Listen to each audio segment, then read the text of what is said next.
Welcome once again to The Upgrade. My name is Gary Muttley. He is... Len Carmichael, Landmine Studios. How's it going today? It's going wonderful because we've got something very special planned. And I'm actually really excited about it. Dude, this is going to be one of the best conversations. Yeah, and that's not to take away from anybody else that we've had on The Upgrade, because we've had a lot of really good conversations on here, but this is one that I didn't expect when you mentioned it to me, and I had forgotten about your connection with this fine gentleman, and it's a conversation that I'm really looking forward to, and I think it'll be a real good time, just because... I'm going to tell you right now that our upcoming guest is a hilarious individual, and the time I've spent with him on a person-to-person basis has been some of the best time I've ever spent in a recording situation, because he's really funny, he's really knowledgeable, he's really nice. I can't say much more than that without verbally sucking his dick. So well, this is also my first interaction with him. And by all accounts, from plenty of people that I know that know him, everybody has said that he's an incredibly nice guy. Mm-hmm. So that, and the fact that I'm actually a fan of many of the musical projects that he's been involved in over the years, this is I'm real excited about it. Yeah, so, dude. It's going to be probably a great conversation. Yeah. So we are going to be joined by Ron Bumblefoot Thal from Guns N' Roses, Asia, Sons of Apollo. The guy's got a history of playing with a bunch of legendary acts over the years. And, I mean, you got to also talk about just his own personal project, Bumblefoot itself. He's got that, but also he's got a whole history working as a producer and engineer, which is how I first was exposed to him at all, because besides all the stuff he's done with a lot of big bands, he's actually worked on a bunch of hardcore records. Yep. So we're gonna discuss that with him. And you've also probably heard him make... You didn't even know you were hearing him, but he's got a ton of jingles out there as well. Oh, yeah. You know what I found out that I didn't realize? The Most Extreme Elimination Challenge music was him. Right, yeah. I knew about that metal show. I did not know about MXC. Oh, yeah. And I used to love watching MXC. Oh, yeah, me too. So that was a surprise. I wasn't aware of that. But, yeah, he's done a lot of different stuff. And like Len said, you probably heard him and didn't even realize it. But we're going to talk about a lot of things with him, some of the stuff from his career, the music that he's worked on, all kinds of stuff, and I'm real excited about it. So yeah. Let's get into it. Let's get into it. How you doing, Gary? Hey, what's up, Gary? Ron? How are you, man? Ron, Gary. Big fan of what you do, man. You got a Warrior shirt on? I do. Clink, clink. Come out and play. So what happened was, I was thinking, because you were building the mastering suite in the basement the last time I was there. Wow. It was right after you had a flood, and you were redoing whatever in the basement, and I was talking about trying to get my studio out of my house, and my concern was your schedule versus my schedule. I'm a busy man, you're a busy man, and I'm like, this isn't going to work. This is just not going to work. So that's why I didn't keep bugging you about it. 10 years ago, that must have been, right? It was about 8. It was about 8 years ago. 8? Maybe. Yeah. And I love your drum room because it's got a lot of vibe to it. You know, I don't have to explain it to you. But I was just this is just not going to work. For as much as I want to make it work, it's not going to work. But you got a cool place now. Yeah, I got a spot. It's cool. Have you seen pictures?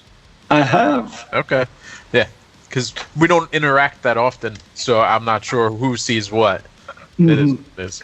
But Yeah, so Gary is a longtime friend of mine, probably as long as I've been friends with you. Oh, And we decided a year ago to do this podcast because we were like sitting in COVID times. And Well, we were kinda talking bored. about it like a year before, but then COVID finally was like, okay, now I got the free time. Yeah.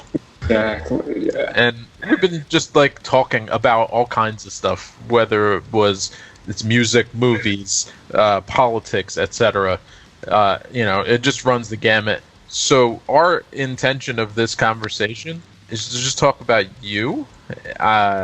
Both of us we talked earlier, maybe it was last week, and like we're not really planning on digging into like any specific thing. We actually just want to learn about you, Ron. Just hang out and shoot the shit. Yeah, that's pretty much what we do. We don't really have too much of a structure. Like, we might have a couple of points here and there that we want to touch on, but we just kind of wing it, and people seem to like it that way. I think when we had Tom on, I think he liked the fact that it was more like a conversation and not like an interview. Like, so tell us about Sons of Apollo. Tell us about when you played for Asia, like all that stuff. Like, we just kind of go with the flow, and we don't want it to be like the standard cookie cutter interview type of stuff, because that's not how we roll. Yeah, Last question before we get started. How long did you set aside on your calendar to talk to us? Because I don't want to overrun. I don't want to steal your time. Like about an hour? I set aside 3 days, 11 hours, and 26 minutes. Perfect. Because we could fill that time. Yeah, we definitely can. I hope you brought a piss bottle. There you go. All right. I mean, what's our average episode at this point? Is it like 3 hours and 3 change? hours, but 3 I'm hours? not. We're not gonna punish you like We're that. not gonna punish you that hard. Is an hour too short? No, it's fine. No, I mean, we'll aim for an hour, and then we'll go. We'll see what happens. Because every time we aim to keep it short, It just Exactly. doesn't always work out that way. Well, I got to go back to work at some point, so we can't be. I do too. That's the other part of it. We're used to doing it later at night where the work stuff is done, but we're both working from home. Yeah. So. Yeah, what kind of work are you guys doing from home? Well, I work for we make yeah, so that's kind of what I've been doing for the whole time you've known me, basically. But I just do it behind the scenes. I don't really talk about it. Like, yeah, we don't talk about it on air for various reasons. Because I actually work for Idiocracy, but I work similar to what Len does. Oddly enough, I work where we Okay. So I deal with a lot of different things. All kinds of different wars. When we get into politics, sometimes it's like, yeah, we don't need people knowing that I work for the city. Well, depending on what your politics is, it could make for a nice, different points of view, which is what we need. It is. It's what we need. We need to understand why this person needs this for a happy life, and this person needs this for a happy life. They both want a happy life, but they need two different things to get there. And to try and understand and just be considerate of that and find that middle ground where nobody's royally fucked. well, that's the problem these days is nobody wants to find the middle ground, like a reasonable middle ground. I was going to say, there isn't much middle ground with racism and With all every kinds of other silliness. fuck, man, what the hell is going on with this damn world? I sound like an old man. I am an old man. But it's true. You know what? It's the damn pandemic. It's just like a big amplifier of whatever fears trigger you, and everybody's clinging to the edges and radicalized and just, become more extreme in whatever their protective views are. Because that's what it really boils down to, is people don't feel safe. They don't feel okay. And with that, they get fucked up. Yeah, so What do you feel like you need? Sorry, Gary. What do you feel like you need to feel safe? I need a filet mignon, medium rare. Now, I'm with you. And Just with some, Kerrygold Irish butter. Oh, that is the best. That is the best butter. Yeah, there's no it's other butter. like The Irish butter. insane good butter. The first time I found Kerrygold butter, I was at Wegmans in Knitsner, and I'm like looking around, and I see this butter, and I'm like, it's wrapped in gold foil. How could it be bad? So then I bought it. And I'm like, I cut it and I spread it on some bread, and I'm like, I'm putting this on everything. So now I keep it in my house just in case I got something where I need the good butter. I got bricks of that shit. Yeah. So pink Himalayan sea salt. I got that too. Oh, Yep, wow. and fresh black pepper. Yep, always crack it yourself. To feel safe. Without that, just a headless chicken running around, just all fucked up. So, yeah. Boy. So I don't know. What do I need to feel safe? I need to just stay off the road. Oh well, Studio. we live generally in the worst place for driving, and I'm talking about the Northeast. And not to give away like where you are or where you live like consistently, but the area in which we're both around, it's a nightmare. Oh yeah, yeah. It's definitely like you're inserted into a real life video game. On Route 18, on the Parkway, on all that. Yeah, it gets pretty. People get a little antsy. Yeah. But I meant the road like touring, but that both roads. You need to stay the hell. I would assume when you're on the road touring, you're at least in a bus, aren't you? Or are you actually out touring in like a van on your own? I don't know what you do. I do all the above. Like I was doing solo tours where I get off a plane, I have a rental car, and I drive from place to place, return the rental car at the next airport, and fly to somewhere else, and do it that way, just like a one-man doing every job kind of show. Got, in other instances, a tour bus, all comfy, all I got to do is play. Right. So, and everything in between, it could be, a bunch of people in a van, and we get to the next place and have hotel rooms, and we don't sleep on the bus, or we have hotel rooms in a van instead if it's short runs, because those buses aren't cheap. So, oh yeah. So if you're only going to use them for 3 hours a day, it's not worth it. But like with Sons of Apollo, it's usually longer treks between each place day to day, so we need to wake up in the next state or whatever. Yeah. So it makes sense to be in the bus. Yeah. Yeah. I'm still on that van life. Like, if we're out, it's van life.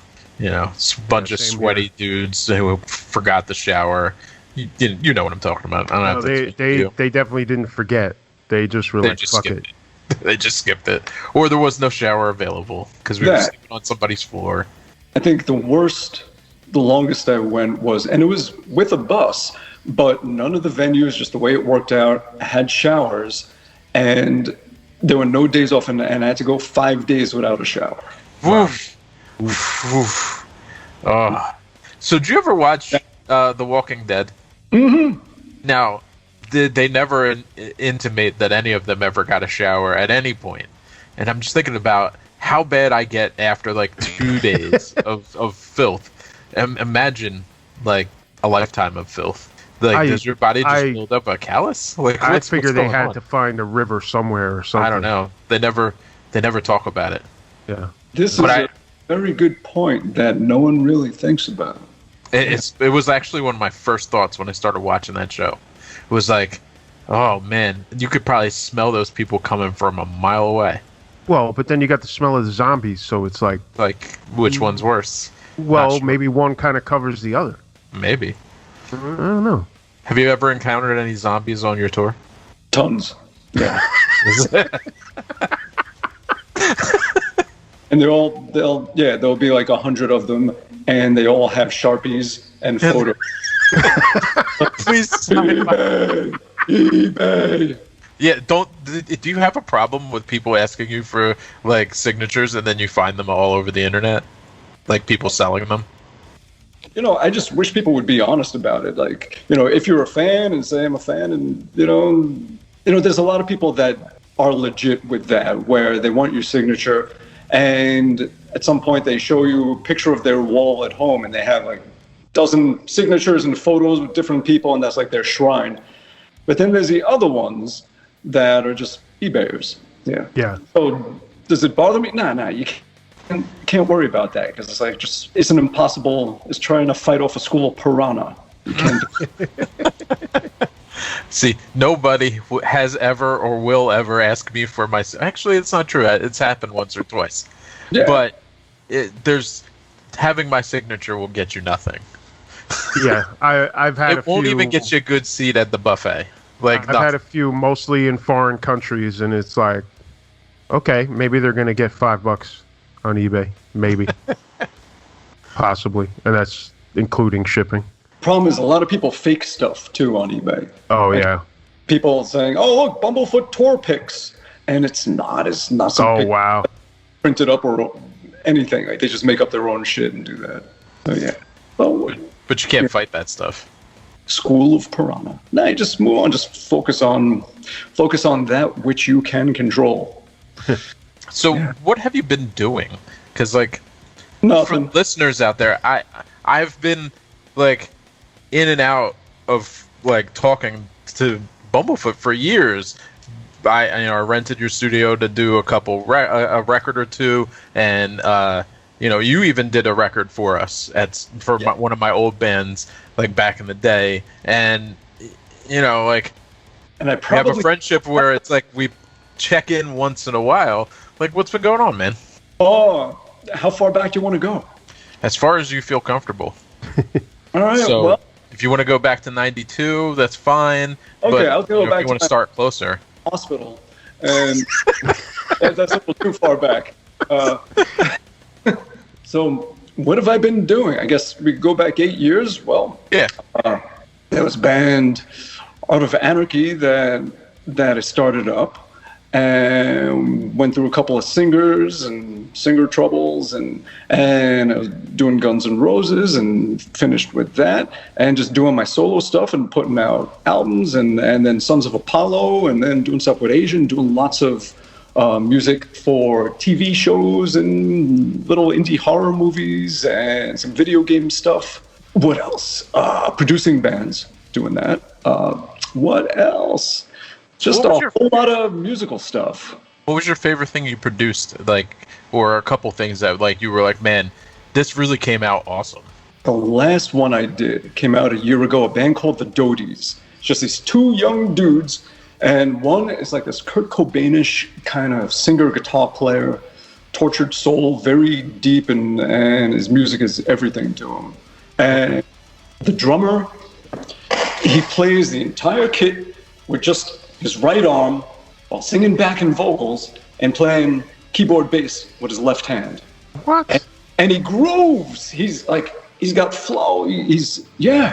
So wow. Recorded them. They totally had their shit down. Like, they didn't need any tweaking, any rewriting, anything. Like, their stuff was ready to go, and they were ready to go.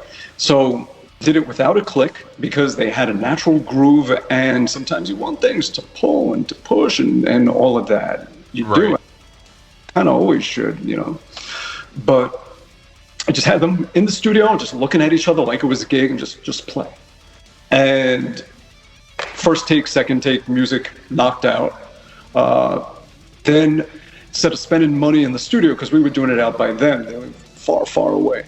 Okay. So, I had gone out there, and we spent just 3 days recording the whole album in the studio, all the music, and then went back to the drummer's house, and right in his bedroom, just, the mic I brought and a little interface, little Focusrite 2i2, and did all the vocals. And any overdubs, any shaker and tambourine and kicking amps, making the, reverb rattle, whatever noises and things, and that was it. Then I'm using Cubase. They had Cubase, so took everything home, started mixing the drums, and then I sent mixed stems of the drums along with all the other tracks to them, and they mixed all the music, adding a lot of reverb and effects and things that they wanted, and then gave those back to me.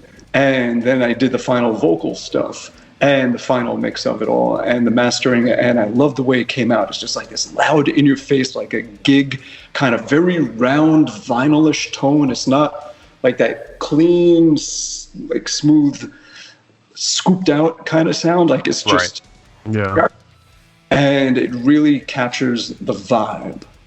And I just love it came out. So the band is called the Dodies, Dodies. Okay, I'm gonna check that out later. Yeah, I definitely want to check it out. It sounds pretty cool. One of the things that I heard you say in there is that the push and pull of not using a click and just like capturing the vibe, and that's one of the things that I think is missing from music across the board. Everything just feels so robotic now that it's quote unquote perfect. There is no like naturalness to a lot of what is popular, or even what is popular in metal or punk or hardcore. Everything is cultivated and nothing is about like the actual band. When you quantize the drummer and replace the sound of him hitting his drums, you are basically erasing a piece of your band. You're erasing a piece of your band's identity. And it's criminal, damn it, to do that.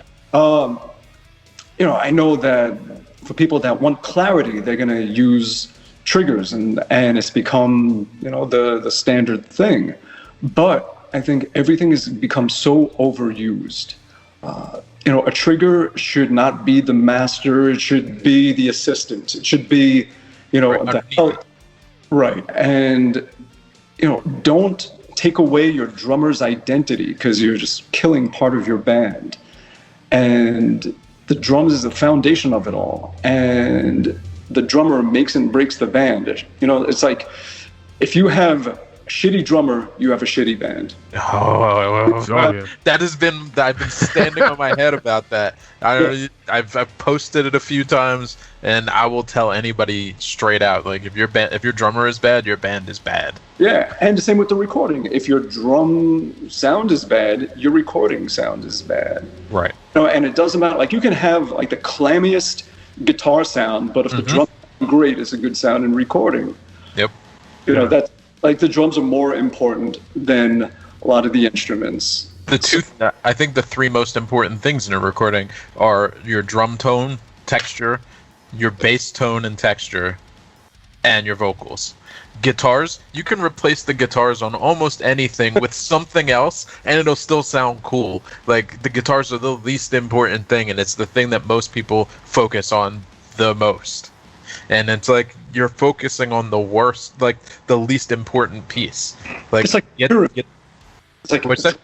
Bass, guitar, vocals, and it's like we focus on whatever's toward the top, but really the most important supportive shit is the stuff lower down, and right. The closer to the bottom you get, the more important that shit is. And people don't realize, even with heavy guitar tones, half of that heaviness is the bass, the tone of that bass. Yeah. Like listen to Anthrax, and you listen to like all those growling, sounds like a pissed off piano. That bass right. tone, like that is coloring the overall tone of the guitar bass together more than the guitar is, and it's really a lot of the balls. Yeah, it's like the foundation of it. Yeah, and it's a foundation of it, and people don't realize, like, they just keep stacking shit on top of it. But if the foundation isn't there and isn't right, then it's shot. Oh yeah. So, Gary, yes, tell him what you do. Like, what bands you've played for and such. In actually a couple of weeks, it'll be 20 years now that I played for a band called Billy Club Sandwich, and we've managed to tour a bunch of places around the world. Gone to Japan, gone to Europe, done a bunch of stuff here in the States, and like I said, in a couple of weeks, it'll be 20 years that I've been playing with them, which is crazy. That's great. Happy anniversary. Thank you. 20 years. Japan to tour. What's that? Japan. How amazing is that to tour? Oh, it was unbelievable. Well, first of all, I've said it before, just as a kid fucking around playing air guitar in my house, never did I think I'd actually be on stage in Japan. So playing in Tokyo and Osaka is just like, wow, I can't believe I'm here. it's just wild. But just the cultural difference is just staggering too. It's completely like if you're around in Europe, there's plenty of things that'll remind you of stuff in the States. Like you're gonna pass like a McDonald's and a Pizza Hut, and when you're in Japan, just the whole culture is so completely different that it's really a different type of experience. So I really enjoyed it. And the techs out there, like the people that you're working with to make the show happen, are just so on the money. Like they're just so exact. Like they just get it so right. Well, that and just the people out there, they're very different. They're all very polite. They're very nice. Like, yeah, the culture is different because of that too. That whole interaction is just wild. And the clubs were cool, and the people were all really cool. And the thing, you know, being a hardcore band, what we didn't expect was how much homework they had done, how much of our history they knew. Being a New York hardcore band, like we go there and like the first night they had a party for us, and they're all wearing like Billy Club Sandwich shirts and shirts of our friends like Stout from Baltimore and all these other bands, and we're just like, wow. And then I had one kid talking to me about my old band from like the mid 90s that only did like 2 demos, and they just saw that Mike DeJean, who played for Breakdown, who plays for the Cro-Mags now, that he had produced it, and they bought it just based on that. And like, I wasn't expecting anybody to really even think about that band, and all of a sudden here I am having a conversation in Japan with a kid that loved that demo. That's so cool. You know, and just the homework that they do and just the love that they have. They love American culture, but when it comes to New York hardcore, it's a different thing. It's like they really love it. They really enjoy it. We have there was a band that's good friends of ours still to this day, even though the band doesn't exist anymore, a band called Irate, and we used to share a rehearsal room with them, and they were pretty well known. And when we played, I think it was the second show, one of the shows, we only played 4 shows. One of the shows, we're hanging out in the back, and then all of a sudden we hear something familiar, and it turns out they're covering one of Irate's songs, and we're like, oh shit. And we ran out to the stage, and we're like, oh, this is cool. And it's just that's how deep they're into our culture and what we do. Yeah. And they appreciate it more than a lot of people in the States do. Yeah. You know, which is a whole different world, because kids in the States are just like, maybe I'll watch it on YouTube, I don't care. You know, but we go over there, and it's like they're really they love it. They want more of it. They can't get enough of it, and they appreciate it. Yeah. So it's awesome, and that, you know, that's rewarding in itself. So when was your first time you went to Japan yourself, Bumblefoot? 2007. Did Osaka, Nagoya, and Tokyo. Had a blast. Nice. Crazy things. Yeah, love it out there. Like, I know that you've been playing pretty much your whole life at this point, but it seems like a long time. And this is not a knock, but like 2000, I would have expected you to have been in Japan or something along that line a lot sooner. Was it just like the opportunity never presented itself? Or did you like turn down opportunities because it just didn't make sense? I did most touring in Europe. Okay. And usually based around France and things near it. Right. France was the main place. And Japan never came up. It never did.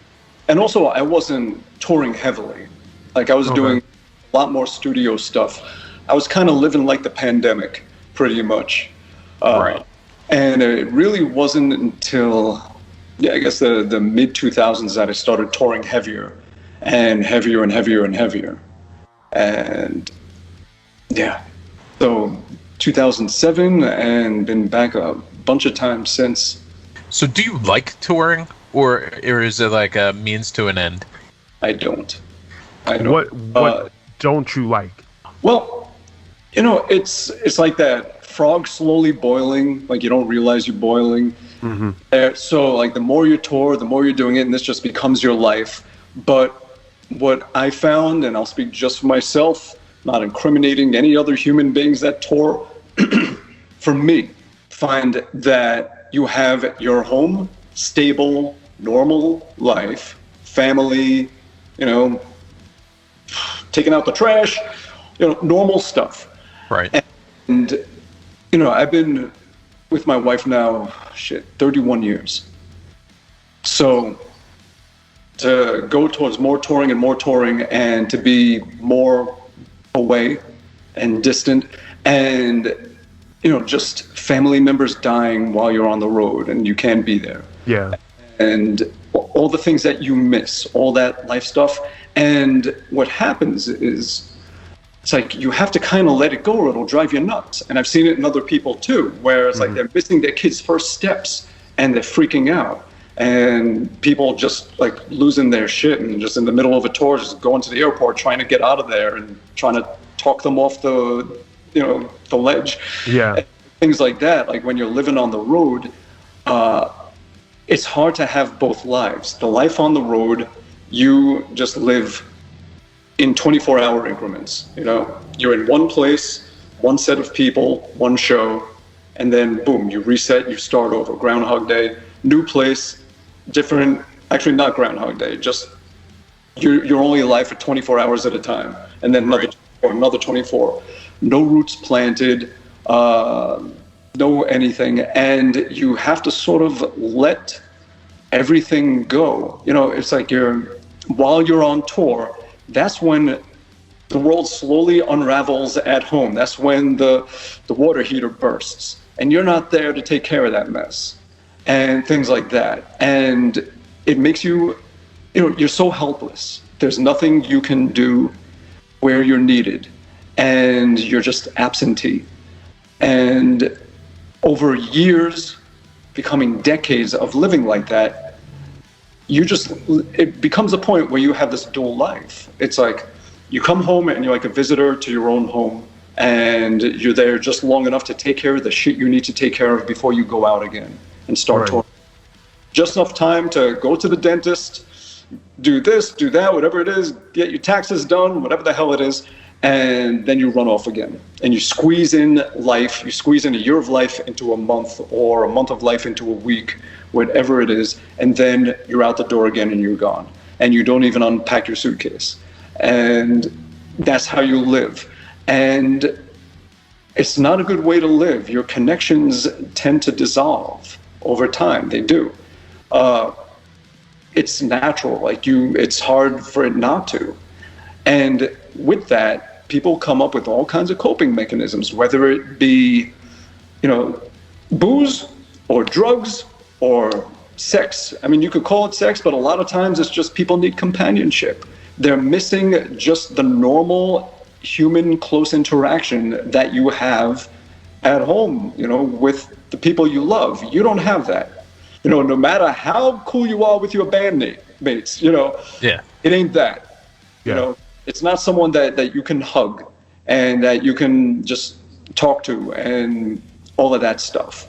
So people start getting close to the edge, and you start living recklessly and dangerously, and you start doing the wrong shit.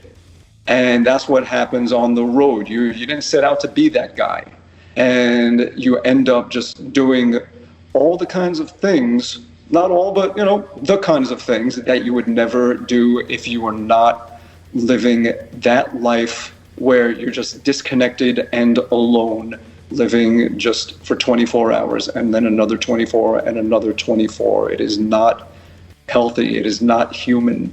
And if you're doing too much of it, it's going to fuck you up. And if you look at the things that happen to people on the road and you say, all right, how does a smart guy end up doing such dumb shit? That's how these kind of things happen.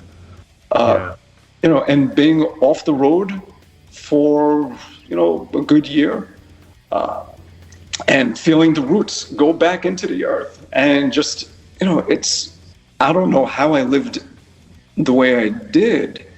And I don't mean that I ran out and did a ton of bad shit. I mean just living alone out of a suitcase, living that way. And most of the musicians I know don't want to go back to that life. For me, this feels like the first time I've been alive in as long as I can remember. It feels like I'm actually alive. Yeah. And I didn't even realize it until getting off of that runaway hamster wheel. And how long into being home during the pandemic did you realize that it felt better to be home? Was it almost instantaneously, or did it take like 6 months for it to like really make sense? No, once I realized that the option of, like, once I unpacked my suitcase, right, and said I'm not going to be repacking this for a long time, and accepted the fact that I'm actually home and I'm not just visiting home, started settling in quick, and it felt good. You know what? It strengthened my marriage. It strengthened my relationship with my mother, with my relatives, with like so many things. I had an inner peace that I haven't felt for I don't know how long. You know, this studio, I didn't even know it. And I always tell this story. I didn't even realize until having it for like 17, 18 years that every July, all around the property, it's all blackberries and raspberries. All these bushes that grow tons of berries. I had no idea. And because you were never there to see it. No. Wow. And it's symbolic in a way. It's like I'm like, it means so much to me, not just the fact that it's berries, and that I would come here every morning with just this little container and spend a half hour before I walked in here to make noise, and just had that time just with the sun and picking berries. You know, with just the birds singing, and then when I would leave at around 6 o'clock, instead of staying here till 10, I would only stay now. I'm out the door at 6 p.m. I come home, I have dinner, watch movies, and that's it. I keep the days a lot shorter now. And I would do the same thing before I left. At 5:30, I would go around, and there would be even more berries that just in those hours, the blackberries that are just deep purple, like the band. Maybe that's the name of the band from picking blackberries. And I would just pick them all, take them home, and my wife would make muffins and cobbler and make all these like keto stuff, like using almond flour and everything. And damn, so good. So, but I realized this, and it would almost make me sad. Like, I feel like I missed out on 17 years of doing that. I didn't even know. Wow. And with that, like with all of that, you know, going back on the road did not seem so enticing. So now thinking about that, you'll still go and play occasionally, but you're not planning on being a road dog. Not anymore. I don't want to do that anymore. It's no way to live. I did it, but there's, you know, I don't have to keep doing it. I don't have to. And I don't, honestly, fuck career. I don't care. You know, you live once, and most people, when they're old and dying, and you ask them, what do you regret? What are your regrets? They always say, I worked too much. And as much as I love making music, true. Boring, it is the travel, all the stuff. The moment you're on stage is wonderful, but all the other shit that it takes to get to that point is a lot of work, and I don't want to spend, fuck, man, I'm going to turn 52 this year. There's a lot of people that want to do this into their 70s. You know what? Maybe they could do it in a cushier way than I have, and it's not so bad. Maybe they could take family with them, but for me, it's a little more, you know. Yeah. Yeah. So. Yeah. I don't think everybody's cut out for it. Like, it's some people, you have to be a certain type of person to really do it for a long time, especially as you get older. And I did it, but I don't want to do it anymore. I want. Yeah. I've had my brushes with mortality where I realized that it's like, all right, I'm not going to live forever. And how much, do I want to die on the road, or do I want to die, with my family next to me? Right. And at this point, I'm choosing that. And I could still make a ton of music in the studio. I could still produce bands. I could still go out and do shows once in a while, but I'm not going to live on the road anymore. So, but do you feel like the time that you spent on the road at this point will now reap its benefits in that everyone knows who you are? And, you said you're not worried about the career part, but you've already built the foundation of being able to do kind of whatever it is that you want to do, because now you can just kind of do it, and you already have the, not clout, but the name recognition. Yeah, because like, you put the work in. You put the work in, so now you can actually reap the benefits on that work. As long as you put the work in, but then we got to define what is work. Work could be anything. There are kids on YouTube that put the work in, and they're more. This is true. Yeah, that's true. So it's whatever avenue of it that you put the work into. As long as you dedicate and you bust your ass and you put in the work, something's going to happen. As long as you're being the best you and you're giving 100% and you're constantly improving yourself and just keep, striving for better. And with that, you're going to get somewhere. So I could have never done shows and just kept putting out albums and kept producing and built that up. And who knows, maybe I'd be way more, successful as a producer if I did that than I am as a guitar player. I don't know. But this is the path that I took, and yeah. Because one of the things is at Landmine, I actually took some steps during the pandemic to ensure that I could actually do just what you said, take a step back and do a little bit less and do a little bit more at home. Yeah. Because, my son, I have a son, he's 6, he'll be 7 by the end of the year. And like at the beginning, I felt like I was missing a lot of stuff because I was at the studio all the time. I brought on two more engineers to help cover costs and bring people in the door, which means that I can just sit back and only take the jobs that I really want. And then the studio continues, and we can still buy new stuff and make changes and updates, etc. But it's not all on me. That's good. That's so smart. Yeah, and I mean, hell, yeah, you should be with your son. Yeah, I try every day. One chance to do that, and you're doing it. Yeah, good for you. Hey, my parents were there for me, and I don't want him to feel like I'm not there for him. That's beautiful. It is. I just try. I just try. That's all I can do. Len, I always told you, it's like, especially those young years, because I have 3 kids, Ron, and now they're older. They're all teenagers, so it's like they don't want to be anywhere near me. But when they're young, it's like you blink and you miss it.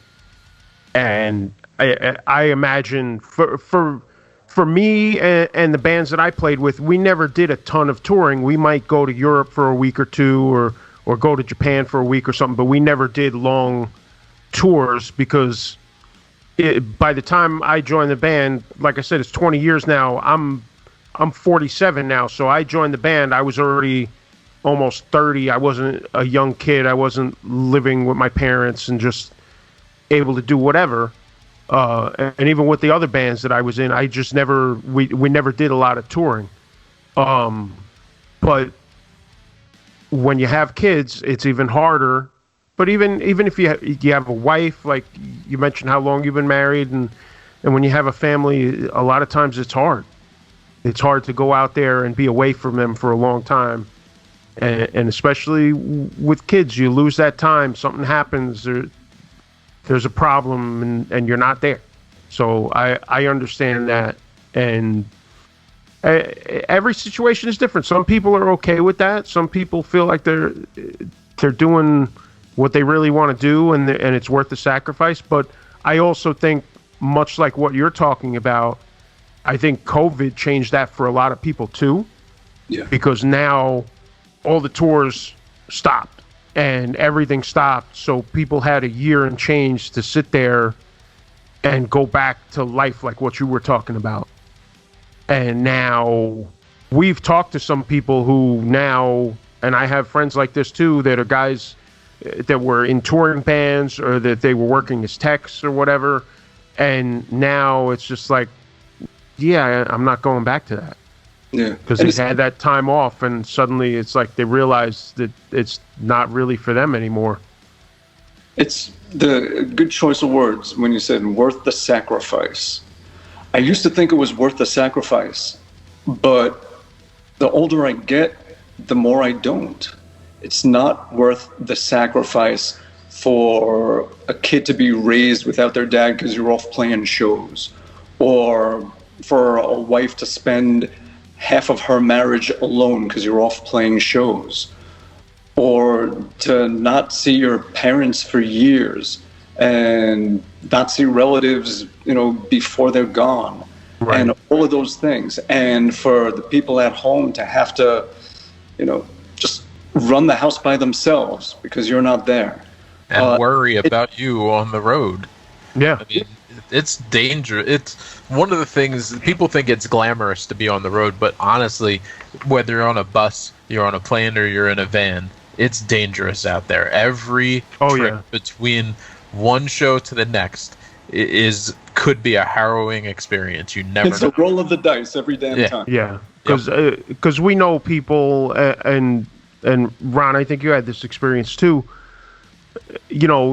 Accidents happen. You're on the road all the time.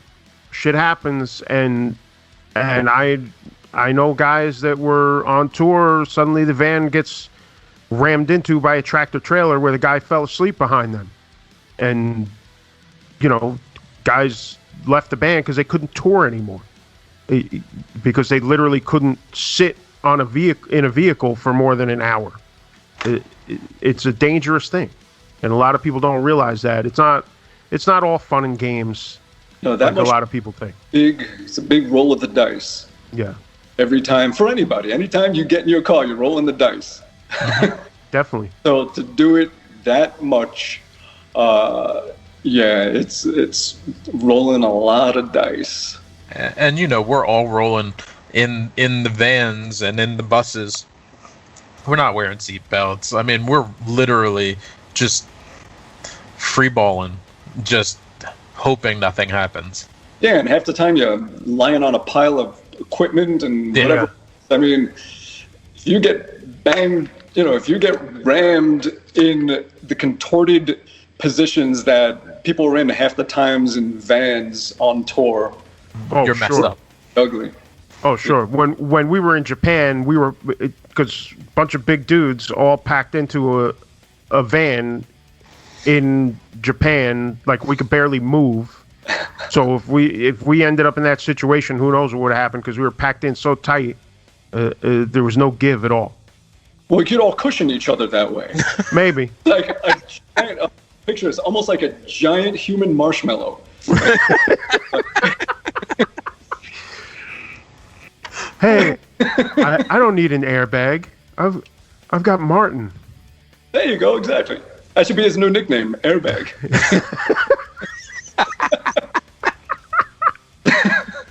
Oh, man. So, I want to ask you something. Do you still have the Swiss cheese room? Is it still there? I sure do. Let's take a walk. Okay. So, Gary.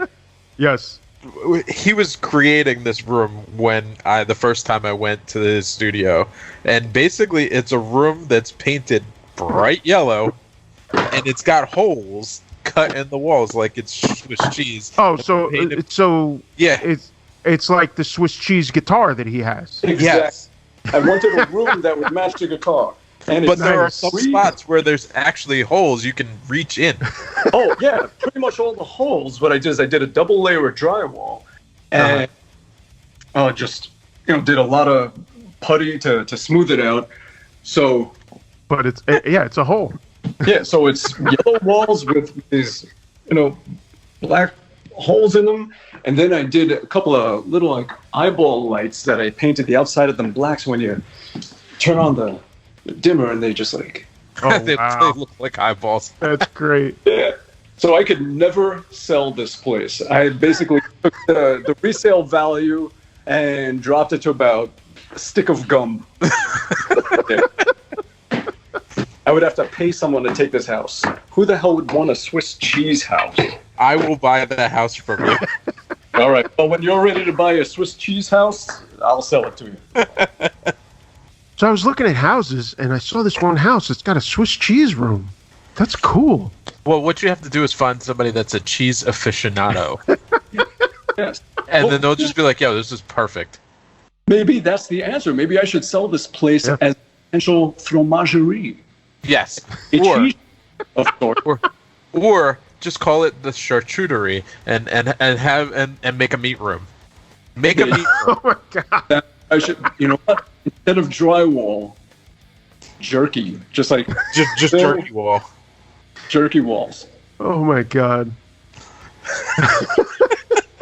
So you have the Vigier cheese guitar, and then. But do you still use your regular actual Bumblefoot guitar with the wings and the foot with the wings? Every once in a while, I'll take that thing out. For the most part, I'm using pretty much this double neck. Okay. Like and the fretless and with the fretless. Yeah. That thing is so crazy to me. The Bro, fretless guitar. I struggle with frets. I know. Fretless with anything. It was amazing to see, and then I saw when you play with Sons of Apollo at where was it? Well, it was the PlayStation Theater. Oh, yeah. I'm in the crowd and I'm watching, and I'm like, fretless guitar. Like I can't even wrap my head around it. Like I'm like, holy shit! How does this guy do what he does with a fretless guitar? Was that May 18th, 2018? Sounds right. Let's see. Because why do you remember? I can't believe you like. It was somewhere around there. I could remember the most bizarre, like wow. any. I remember. I can't remember what I had for breakfast, but I. Let me see. While you dig for that, May 18th. Yes. Wow. The man has it. Wow. That's amazing. So, I've seen fretless bass. What made you decide to go fretless guitar? Well, I used to make all these weird guitars myself, just like all these horrible, just take guitars and try and just remodel them, redesign them, experiment, and come up with these hideous things that were just awful. And I had one where I pulled off all the frets and lined it with coins. So it was like $4.63 worth of coins on there. Shaved down the edges and right. Yeah, how much? That's all the guitar is worth, whatever's on the neck. And it sounded like such dog shit. It was awful. It was the most unplayable, just useless thing. But experimenting. So when I hooked up with Vigier Guitars in 97, and we went to our first NAMM show together in 98, and I was at their booth, and I see all these fretless guitars hanging up, and I was like, damn, why didn't you tell me you make these? And I remember the look of frustration on the owner's face, Patrice. He just takes this deep breath, he's like, in the past 18 years, the company has been around, we have sold 3 of them. Nobody, said nobody wants these. And my eyes were all big. I was like, I want this. I want these. Wow. Give me one to take home. And I just started with them and doing everything with them. And it became more and more of just a part of what I do. Yeah. So what is it? Is it that you get more tonal options because you can find in between notes more easily, or is it the sliding is easier? What is it about a fretless guitar? Well, it's kind of like playing slide, only your fingertips are the slide, so you can shape anything. And I'm gonna fire it up. It's getting a little bit of sound. It does sound a little like slide guitar, but it's got a different tone to it, and it's just crazy. All right, let's get a little sound here. Let's see. So on a fretted, you have the little bumps. Right. And without it, on the fretless, it just drags from one to the other. So you get that kind of thing, so you can make everything just flow.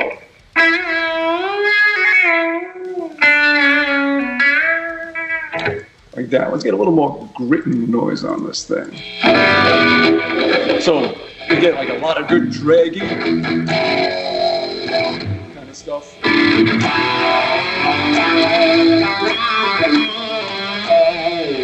And you can chirp the notes and get those artificial harmonics, and as you slide around, it drags those too.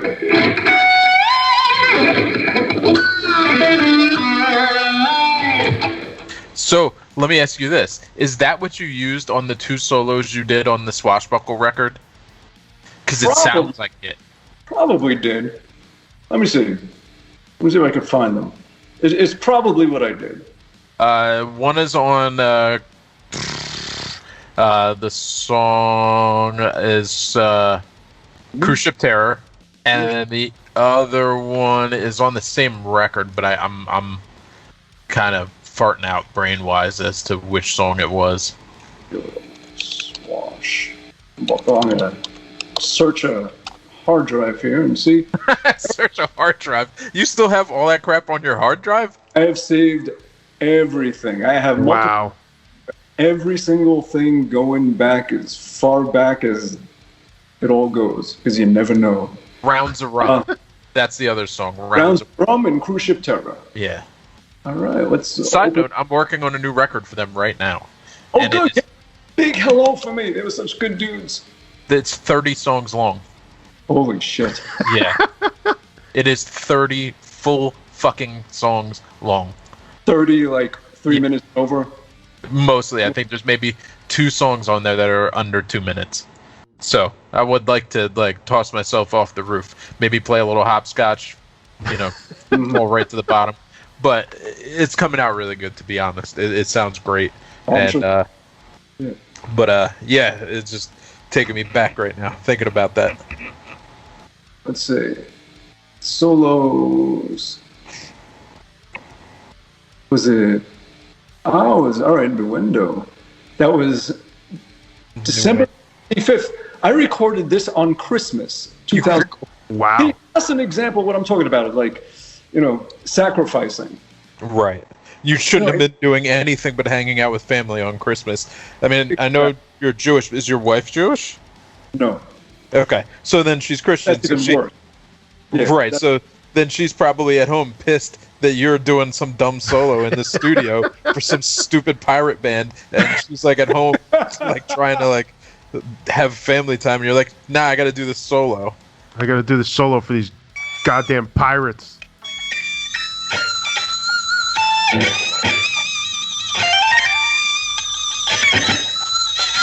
Yeah, that sounds about right. Yeah, it sounds like it. Okay, that was not fretless, but let me see, there's a second solo. Oh, wow. Sounds like the same damn thing. Oh, different amp, maybe. No, that one, okay, so Rounds of Rum was not fretless, but let's check the other one. Sound like Monty Hall. Okay. Let's check Cruise Ship Tower. It's solo. Oh, wait.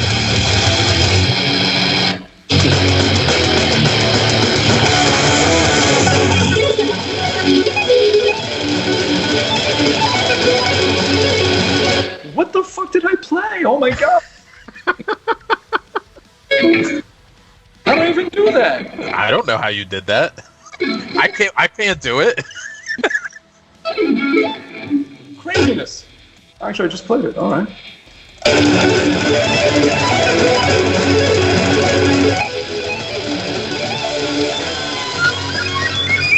That part.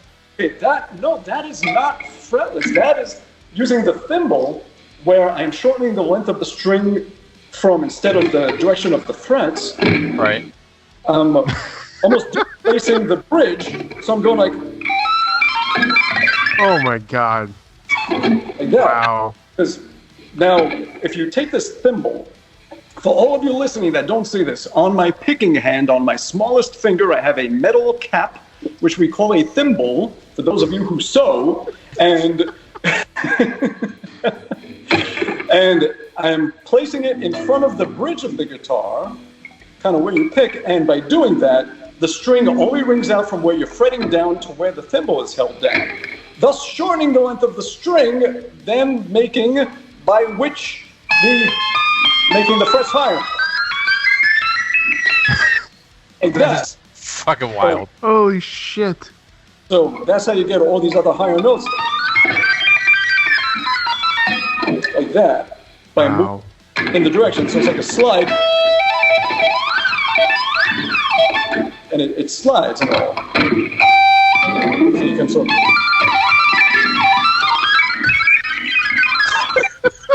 I wasn't expecting a clinic today. Thank you. Very well. Yeah, but I can play.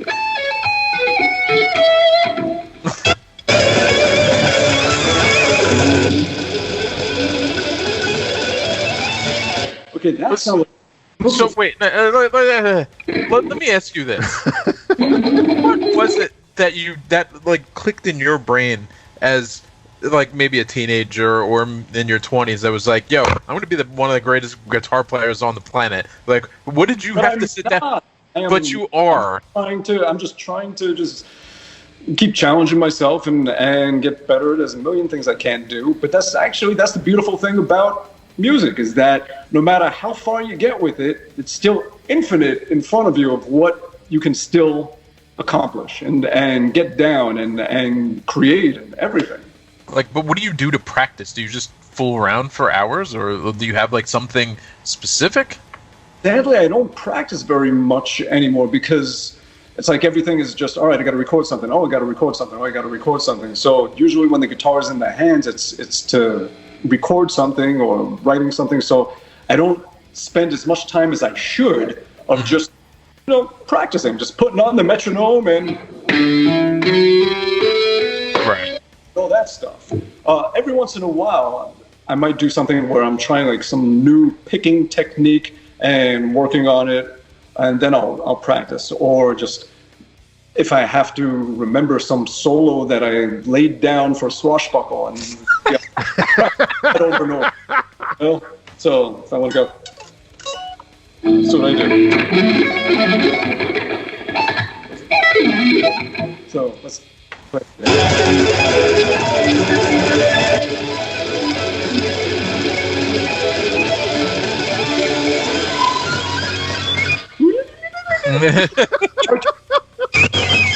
Okay.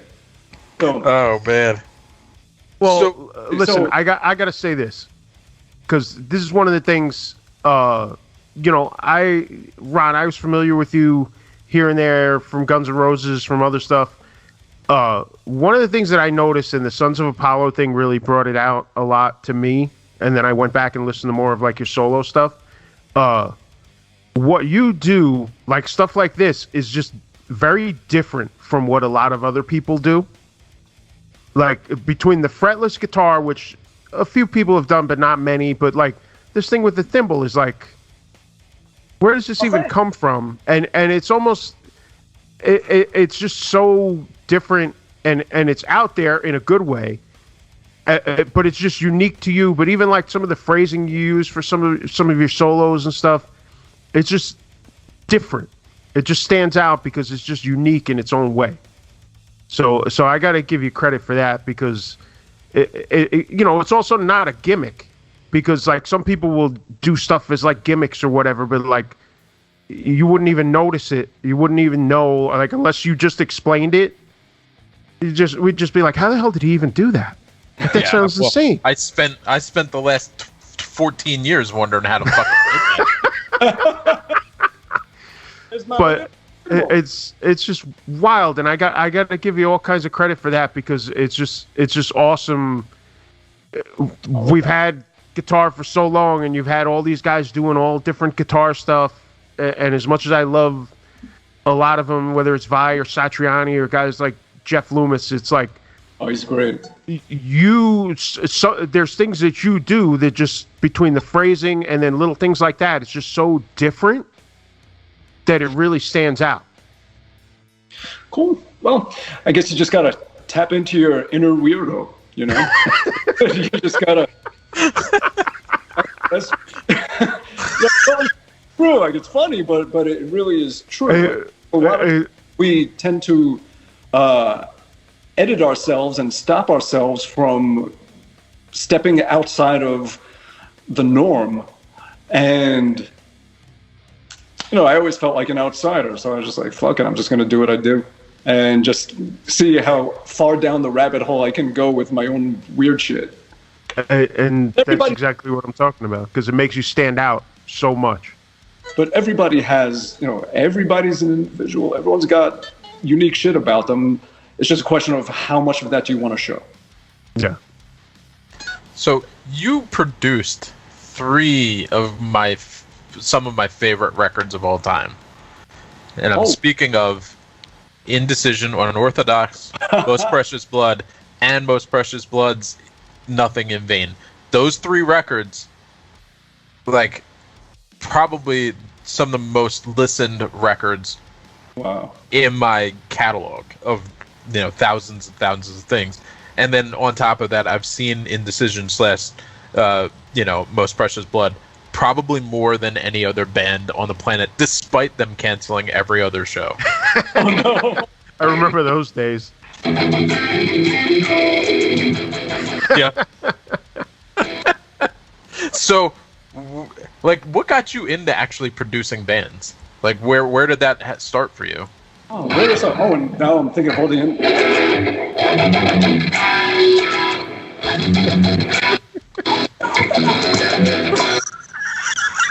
Oh man, I love Indecision, Most Precious Blood. It's so much Full people. Yes, absolutely. Definitely. So that, I had a studio that I was sharing in Brooklyn, and just these were the local bands that wanted to record. So Inhuman, Indecision, Muddlehead, all these Brooklyn bands come and record, and predominantly it was just a lot of NYHC that was coming out to record.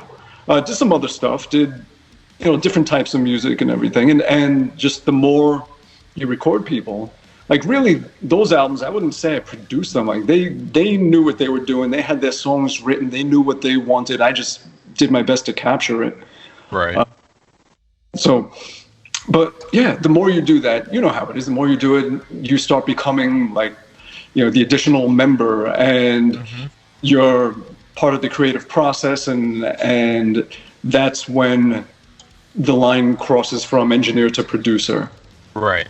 Usually it's like the first record is I'm just the engineer, but by the time the second and third time you're in, I'm the sixth, seventh member of the band, and like, we're shooting things back and forth, and I'm like, why don't you try this, or, you know. Yeah, and they feel comfortable. They're like, well, what do you think of this? Right. Because when you don't let them down the first time, then they trust you the second time and the third time and the however many other times. Yeah. And it's important. Music is important to people, and you have to, you got to do right by them. You got to earn their trust and make sure that whatever their vision is, that you not only hit it, but you exceed it. So it's basically that you were kind of just in that studio anyway, and like local, and that's just kind of how you fell into it. Is that basically what you're saying?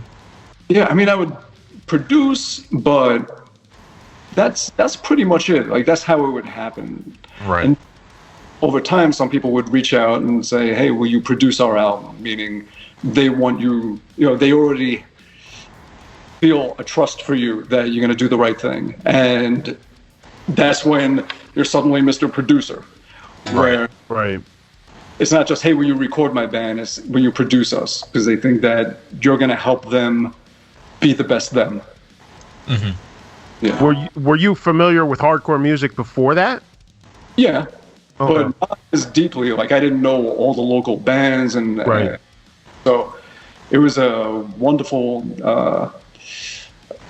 more than, you know, education is the wrong word. Just, it was great to be part of that world. And what you find in the studio, and Len, I'm sure you can agree with this, the heavier the music, the sweeter the soul. It's in most cases, yes. Most. I'm not going to say there are all definitely the cases. exceptions. But even the people that are more rough around the edges, there's still someone really nice inside. But, you know, they've got an aura that you have to kind of get through to get to that person. Yeah. Yeah. I found that in the studio, whatever the exterior music is, the interior of the people making it, it's almost like a pendulum swinging the other direction.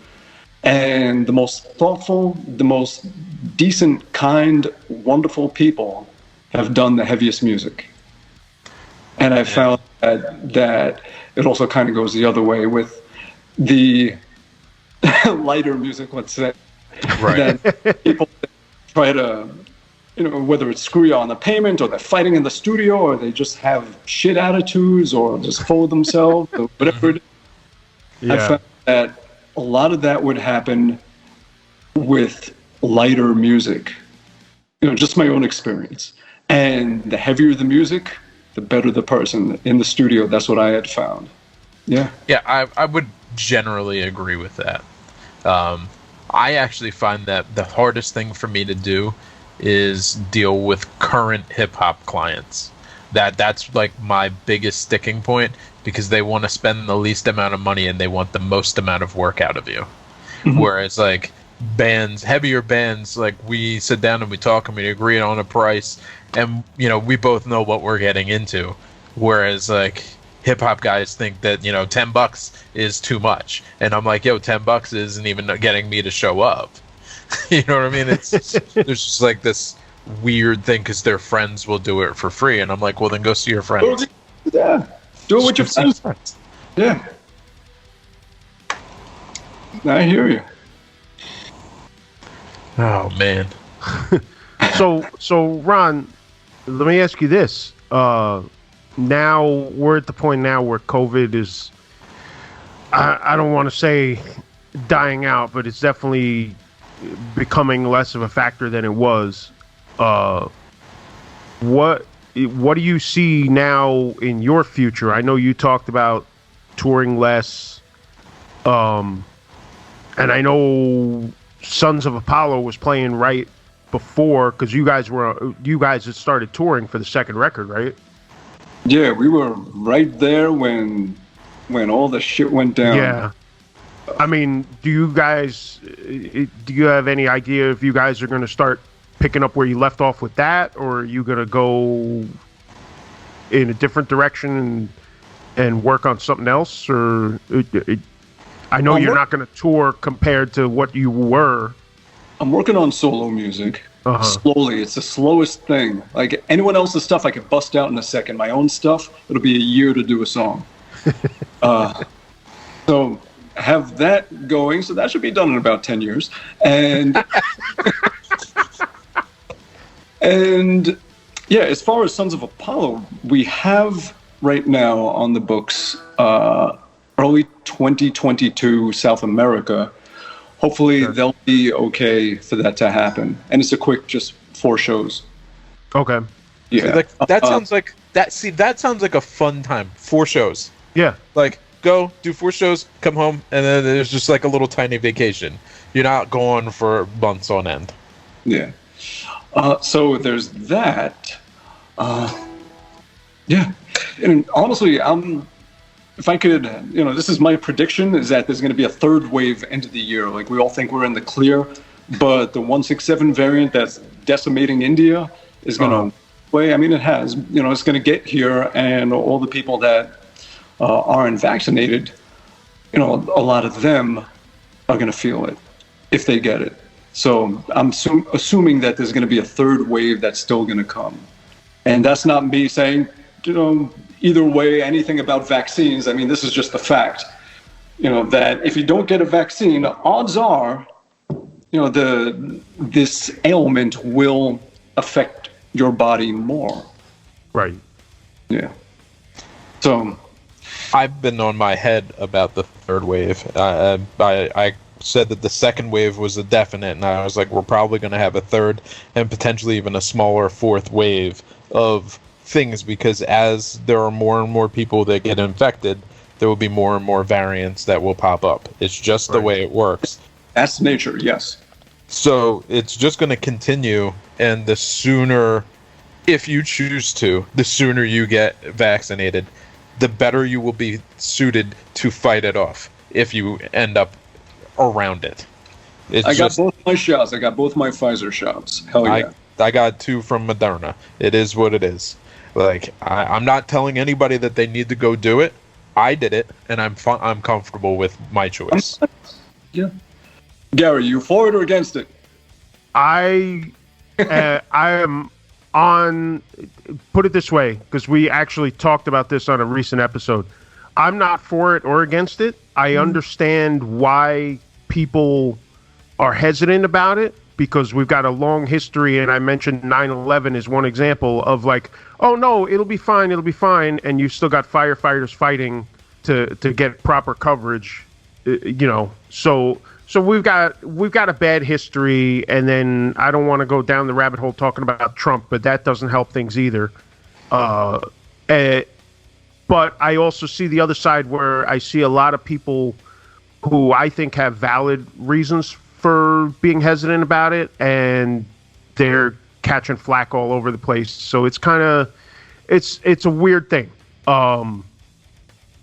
I personally have decided to not disclose whether I got the vaccine or not, but that's just because I feel like a lot of people get on their high horse about it now too, and are like, oh, well, I can't believe you're not going to get the vaccine. You must be a Trump supporter. And it's just, I don't know. There's so many people. It's another thing that's become divisive in our culture now. Yeah. So it's a mess. And it's just, like I said, I'm not for it or against it. I understand why people will do it, and I understand why some people are hesitant about it. So yeah, I mean, hell, if I was a pregnant woman, I wouldn't get it. Yeah, and then worried about that's one thing, and then there's people that are real iffy about it because of kids now, and now they're starting to say that younger people can get it too. But then there are other situations where people have older family that are more at risk, so it's kind of like you have to do. And then I know people who work with the public also, where it's like if you work with the public, you're just going to end up having a scare all the time because you don't know who's vaccinated or who's not. There's so many weird little things. Unknowns. Yeah, there's so many unknowns, and now they're like, oh, well, if you're vaccinated, you can go without a mask. But how do you know if somebody's vaccinated? Exactly. It just creates a big mess. Like he says, all right, everyone. It's the honor system. So what do you think, that somebody that didn't get vaccinated is like, oh, well, I didn't get the vaccine, I better wear this mask? Like, no, that's not how people work. No, if they, the vaccine also don't want to wear a mask, so you're just going to have everyone not wearing masks. Right, but then it also gets weird, like when they talk about concerts, like, well, you have to show proof for your vaccination, and it turns into a whole show me your papers thing. And that's weird too, because we spent, and I talked about this, like I said, on a recent episode, where we spent all this time so that people could have medical privacy and passing laws about it and stuff. And now it's like, well, you better show me that you got this vaccine, otherwise I'm not letting you in the building. And it's like, it's all weird in so many weird directions. And I'm just not comfortable with most of it. It's just a whole bunch of icky shit. Yeah. And it's just messy. And like I said, it's so divisive because people now have to pick one side or the other. Like, if you don't have the vaccine, I can't let you in here. But the same people are often hypocrites, where like they're so suddenly worried about their body when they're sniffing tons of coke or doing this or whatever. And it's like, okay, now you want to be on your high horse?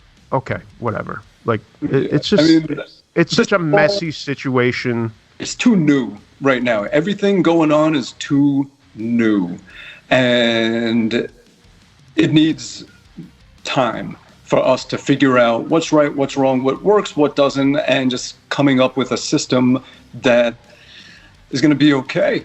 And until then, it's just going to be just a little funky. Everyone's got to write it out and not freak out. That's what it is. It's going to take quite a while. Like, okay, like we're reaching this point where it's kind of going down a bit, but like you said, with all these different variations and all these things, like there's so much we don't know. And that's the other problem. Like, people get on their high horse about it, but we're in so much uncharted territory that it's just a weird space to be in, because now scientist says one thing and then they find out something later. It's like, oh, well, you said this. It's like, but the learning is, that's normal. Right. People don't understand that these things are fluid, but it goes to general intelligence stuff that we could spend hours on, and Len and I certainly have on here. where many. it's just so many people. They not only don't display whatever intelligence they have, but like it's cool to be ignorant. So now it's like, oh well, the Johnson & Johnson problem happened, and all of a sudden, see, there's something wrong with the vaccine. It's like, well, cognitive bias and confirmation, really. Right, but it's just it's like we always talk about idiocracy. It's like we're just headed there because so many people are just so far out there. Brave. It's what brave. We've just degenerated so much. Yeah. And so our podcast is actually named after a character from Idiocracy. Upgrade. You've seen the movie, right, Ron? I swear by that movie. I constantly reference that movie. I constantly As do we. Look and say Idiocracy. Yeah. Yes. Dumber and make stupider. Kicked in the balls. Yeah. It's really no different than like MTV right now. If you look at exactly. Yeah. What the fuck is the show that's on like ridiculousness? Yeah. It's basically it's out my balls. It's out my balls. It's already there. Yeah. Go away, Baton. But shoot, what the hell was I gonna say? Whatever. So, yeah. But, the bottom line, like I said, and we've spent whole episodes talking about this, is like we just go down this rabbit hole of idiocracy where people don't understand that these things are sometimes fluid and that knowledge can change as we get more science, and it's just people can't process that, so it just becomes a big huge mess because now everybody's like, everybody's with the vaccine, for example, everybody's on one side or the other. It's like, no, that vaccine's stupid, or no, you have to get the vaccine or else. It's like, that is actually genius. Yeah, I mean, a lot of people are questioning it because it took less time than it usually takes, but it didn't. They've been working on this stuff for like 20 years. And they just applied it to this. Yeah, but that's been my statement. Yeah, right. I've just been like, look, they're just compounding the information they already had. Yeah, and already stuff like they've been doing it in animals for years. Yeah, but people now can only see black and white. They can't. People are afraid. When you give them an answer, they get a little bit of security. Okay, I know what's going on. Then you tell them the answer was wrong, and they freak out. They're like, "But I thought this, no." And it's just people are afraid. Yeah. And if people admit they're afraid, that's the first step in not freaking the fuck out. Yep. But it's just you're dealing with a bunch of people, like we were talking about idiocracy. It's just everything is black or white, or everything is one or the other. Just like back to the election, Trump or Biden. If all these people are like, well, if you don't like Biden, you must like Trump. No. Like there's all this space in between. Oh, maybe you're just like. What's that? Maybe you're a libertarian. Yeah. But there's all this space in between, just like with the vaccine. It's like I mentioned a friend of mine. He's hesitant about the vaccine. He doesn't want to get it, and his parents are like, "Oh, you must be a Trump supporter," and he's just like, "No."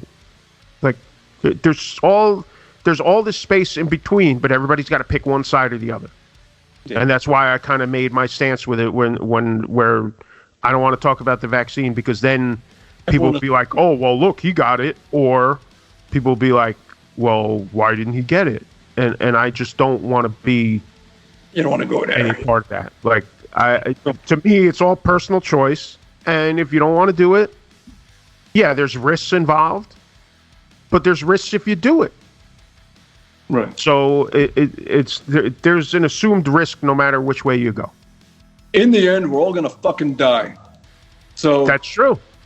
That's true. And by the way, and we had my friend Brian on recently, who actually he was a tech for Tommy Stinson with guns, and I don't know if you remember Brian Diaz. Yeah. He said that he was there for like the tail end of your run with guns. Oh God. And he was talking about it because he worked. Fucking kill everybody. Yeah. was out of my mind. I really stayed way too long. Yeah. Yeah, I understand that. Been there. So how did that happen? I don't want to dig into this too hard, but how did you end up in Guns N' Roses? Like, what the hell happened? It was Joe Satriani recommended me. They asked him, recommendations, and he recommended me. And they reached out, we started talking, and yeah, that was it. Okay. But now, just to jump back to the other topic, just for 1 second, I just remembered what I was thinking before. Go ahead. This is rare that I actually remember what I think. So, I forgot. In and out. Okay, wait. No, that's right. It was about... I'm guessing that this thing is going to be around a long time, and every year, like a flu shot, you're going to have the choice of getting, a COVID shot. And every year it'll... sweep around the world just the way flu does and the other viruses do. And this is going to be part of our life. We'll be, some of the people that remember life pre-COVID. And it probably is going to be around longer than we are.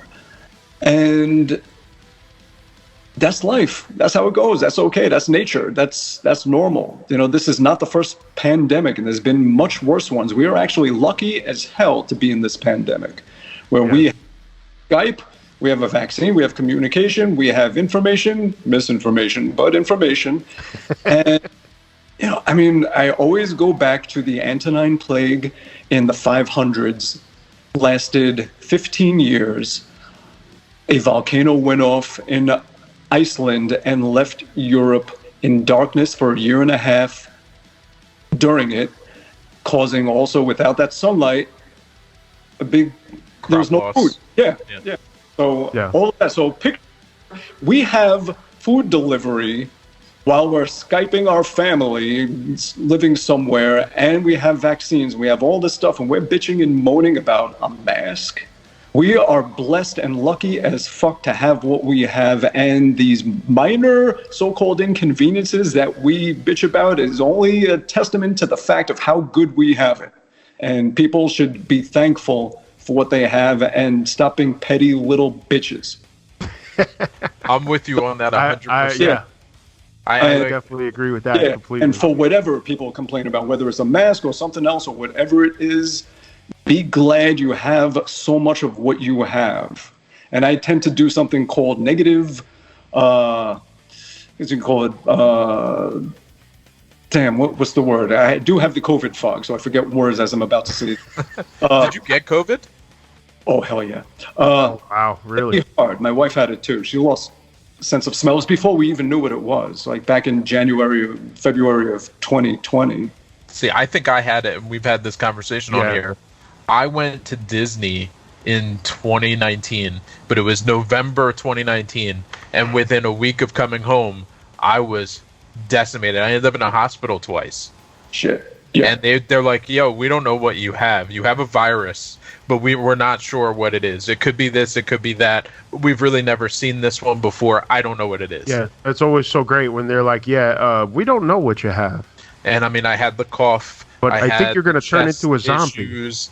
I actually ended up with Bell's palsy for like 3 weeks. I had no feeling in the left side of my face, and it transferred to my left arm and my left leg. So like I was literally walking and dragging my foot because I was that fucked up. And I didn't feel better until probably March when they started telling us about this fucking COVID thing. And I'm like, I had it. You're patient zero. I am probably somebody New Jersey. Maybe I brought it to New Jersey. I don't know.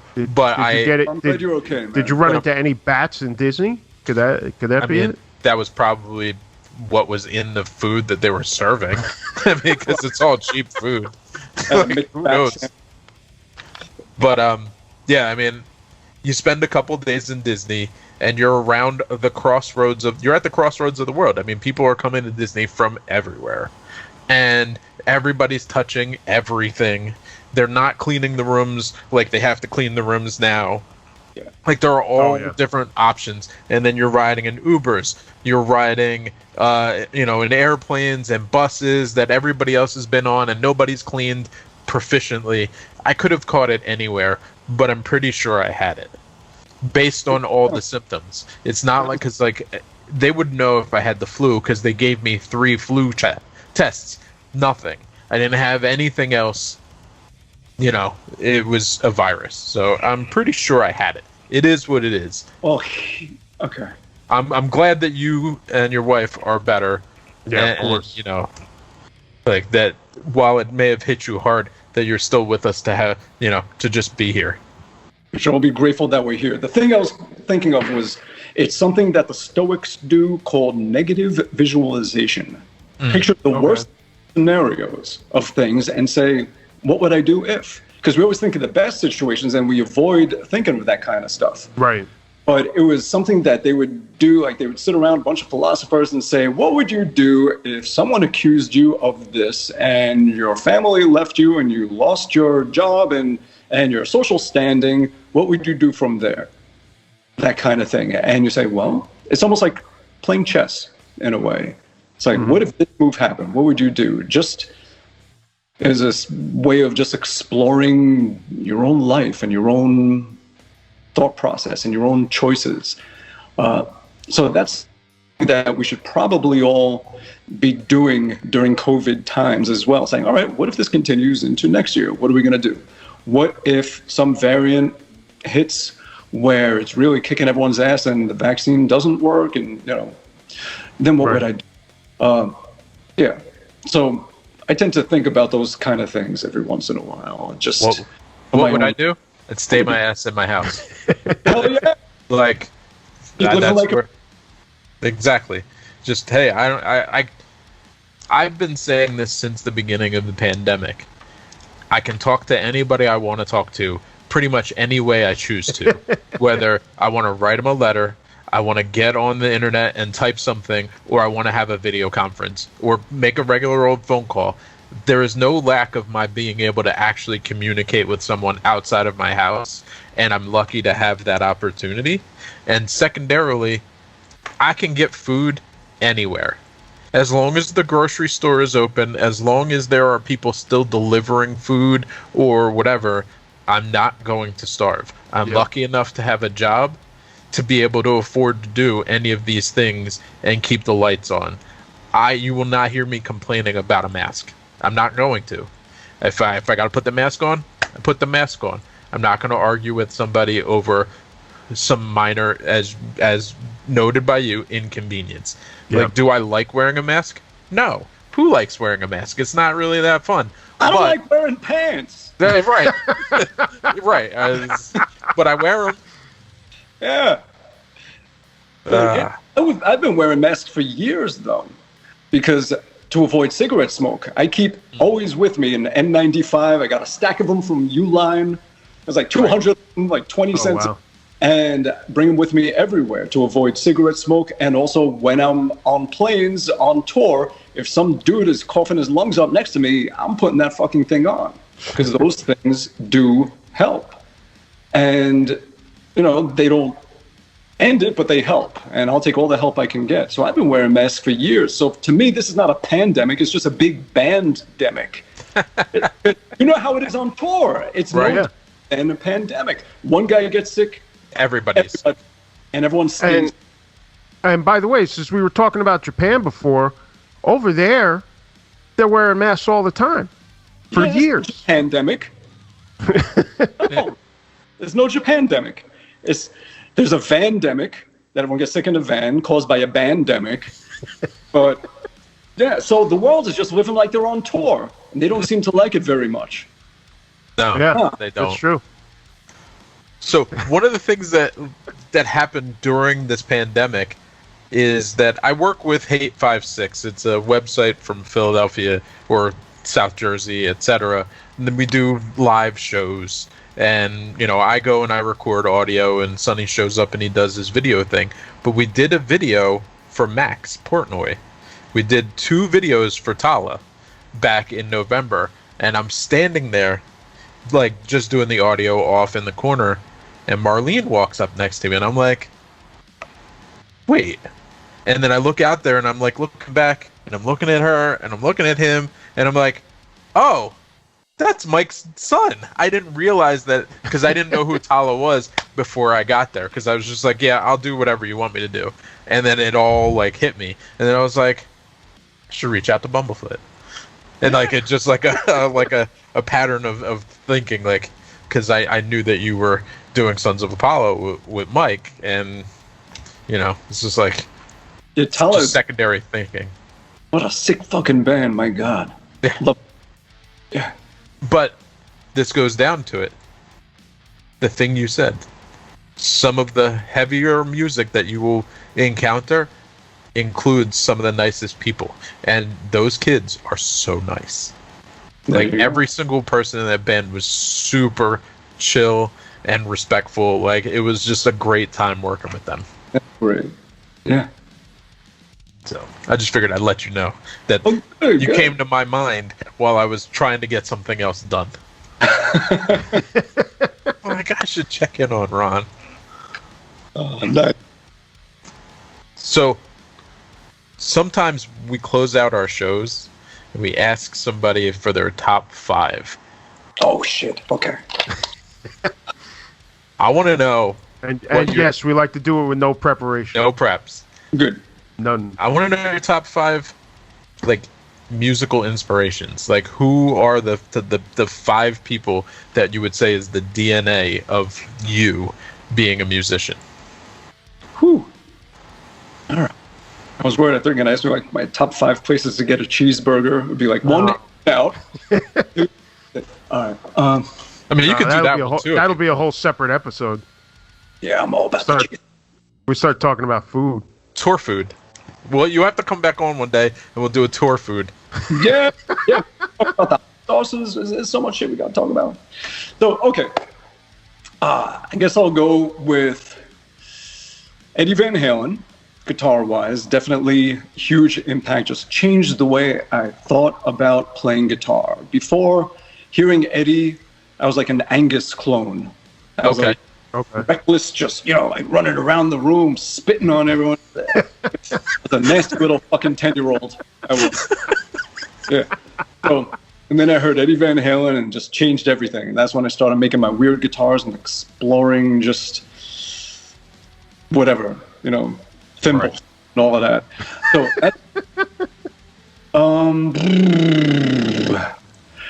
the Beatles, but that has to be 4, and that would end up 5 people. So I can't do that. I'll have to say. Oh, it could be bands. It could be whatever. Be a band. It could be one entity. Yeah, it doesn't have to be a single person. The Beatles, and when I say the Beatles, I mean all 5 members, meaning John, Paul, George, Ringo, and George Martin, the producer. Because without him, the Beatles would not be the Beatles. He's the one that added all the orchestration and brought everything to life the way they really came to life. So definitely the Beatles gave me that love for music and love for studio and creativity. 3, Kiss. I was 5 years old. I heard the Kiss Alive album, and that's what made me want to do all of this shit. Yep. So I've often said to people, because we're pretty close in age, a lot of younger people are like, what's with Kiss? And they don't understand that, like, people around our age, Kiss was like the gateway drug. Like, when I was like 5 years old, see Gene Simmons, like, holy shit. And like, it was like a comic book mixed with music. And a lot of people just don't get it, but Kiss was, when I was a kid, Kiss was like, whoa. Len is one of those people that doesn't get it, but to me, I totally get it, because Kiss, for me as a kid, before I even fully understood anything about music, or like I didn't know anything other than what was on the radio, and then like Kiss was just like, whoa. Yeah, it was hearing that Kiss Alive album. Yep. Back then, there wasn't very much visual. All you had was a live album to go by, and you just had to use imagination for the rest. That and the pictures on the record. Yeah. Which was that was quite a visual too, because there was nothing like that. Nothing. And it made me want to do all of this. Yeah. And that's what made me start a band, start writing songs, do recordings, do shows, make merch. All as just a little kid, just hand-drawn comic books, looking like a 7-year-old stick figures with aliens. For real, yeah. And all of that shit. So definitely Kiss. Eddie Van Halen, Beatles, Kiss, those three. From there, I gotta go with Iron Maiden. Yes. It's a solid choice. My number one of all time. Yeah. Iron Maiden, as far as, because I'm an old school metalhead, and when that shit came out, I remember just browsing I think it was Our Music Center in Staten Island, and just picking up Killers, and looking at the guys like, Nice. is this? He's like, yeah. So It's like, yeah, it's good. It's good. Yep. And as soon as I put it on, I was like, holy shit. And I ran back and got the first album and Made in Japan. And then when they got the new singer, when Paul Di'Anno was out and they were getting a new singer, I was devastated. I was like, oh no, who's this new guy? And then I heard Number of the Beast. And, I was going to say, then you heard it. And And you're like, oh no, they didn't make a mistake. No. That, Peace of Mind, Power Slave, and yeah. So definitely, even the way I sing, definitely big inspiration, Iron Maiden. And then from there, that's a toss-up. This might be a weird choice, and we're down with weird choices around here. It's either going to be Tom Jones or no. Oh shit, I'm missing a few. All right, can we make it 6? Sure. go for it. The Four Tops. Solid. Yeah, because out of all of that stuff, they had the grit. They were just, yeah. So all of it, yeah. I'm a huge Four Tops fan. Love all of that. And then the other one, I would have to go with Soundgarden. Interesting. That's a good choice, though. But then, and then also we got to throw Led Zeppelin in there. So that's they're baked in the DNA of just rock in general. Like anybody that says they're into rock better like Led Zeppelin at least a little bit. Yeah. It's like not liking pizza if you don't like Led Zeppelin. Yeah, I don't get people. My dad doesn't like pizza, and we don't get along that. He says it smells funny. I don't know. I'm like, bro, it smells delicious. He will not eat pizza. Wow. The man is 86, and you could not pay him to eat a slice of pizza. Where's he from? Trenton, New Jersey. He should be like devouring pizza by the pie full. But he never liked it. So like even on spaghetti, he won't use like Parmesan cheese. Thinks it smells horrible. Won't touch he just doesn't like cheese, maybe. He likes American cheese. Yeah, only. He's American cheese only. Wow. If Not he even has cheddar? cheese, though. Not even cheddar. American cheese. Only. It's like you go, and they slice it thin, not like the. Yeah, not the craft. Not the craft slices, Okay, but like you go to the grocery store and you get American cheese. He'll eat that American cheese, but that's it. Nothing else. I've known people who don't like chocolate, but I don't think I've ever known anyone who doesn't like pizza. I don't particularly like chocolate. Like, it's okay, but I would rather have chocolate cake than eat chocolate. Like, I don't want to eat just plain chocolate. So your dad doesn't like pizza and you don't like chocolate. Yeah, we're fucking weird. My son doesn't like chocolate either, and I'm just like, I look at him funny. But my nephew doesn't like chocolate either, so it's I don't know. There's some strange gene in the family somewhere. I bet as they get older, they're gonna like it because coffee is the kind of thing that the older you get, the more you like it. See, I'm anti-coffee. Like never did a thing for me. I've never been able to finish one cup of coffee in its entirety. I could get like a couple sips in, and I'm just like, oh, this is fucking gross, man. I'll be honest. For me, coffee is a heavy cream delivery system. I just need extra cream. Yeah, like basically, I'm just adding a little flavor to like. You're like this much cream, coffee. I got to be honest, and I got hooked on it out in England where they had on the tour bus Tesco double thick, extra heavy cream, and this shit was like spackle. It was like like it wouldn't come off the spoon. It was just like it was frozen ice cream. It was and I just love that shit. And every morning I would wake up and I would just take the Tesco extra thick double cream, and I would just sit there in the corner with a cup of coffee, and I would take a tiny sip of coffee, and then and just eat the cream. Then just like a little sip of coffee, and eat the cream.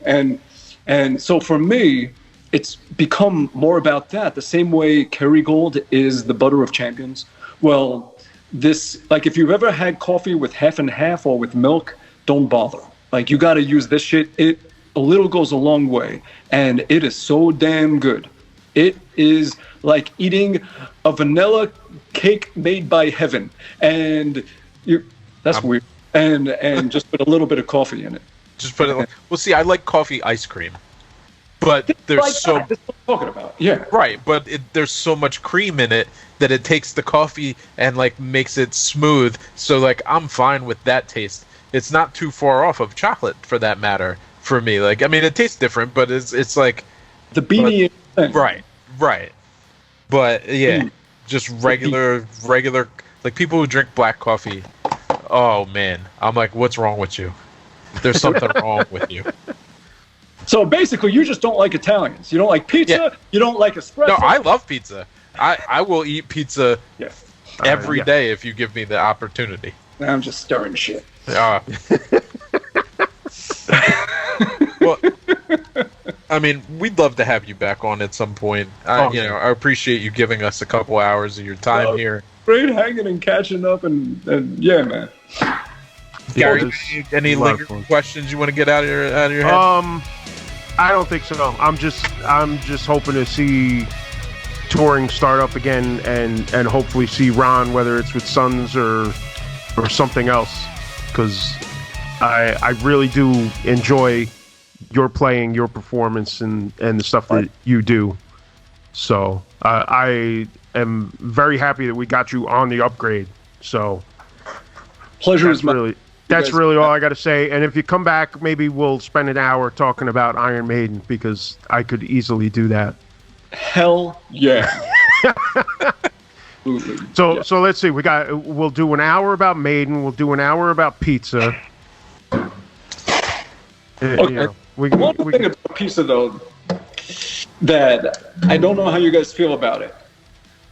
I am not cool with pineapple on pizza. Oh no, pineapple does not. I'm with you. On pizza. I'm with you. Pineapple, no. Out of here with that bullshit. No. Yeah. No. So we're all in agreement on that. We can still talk. Good. We're still friends. Still friends. That was the deal breaker? Yeah. I don't care about your politics, your religion, all that stuff. I don't care. Just if you put pineapple on pizza. Everybody's divided about everything, but we can all agree on that.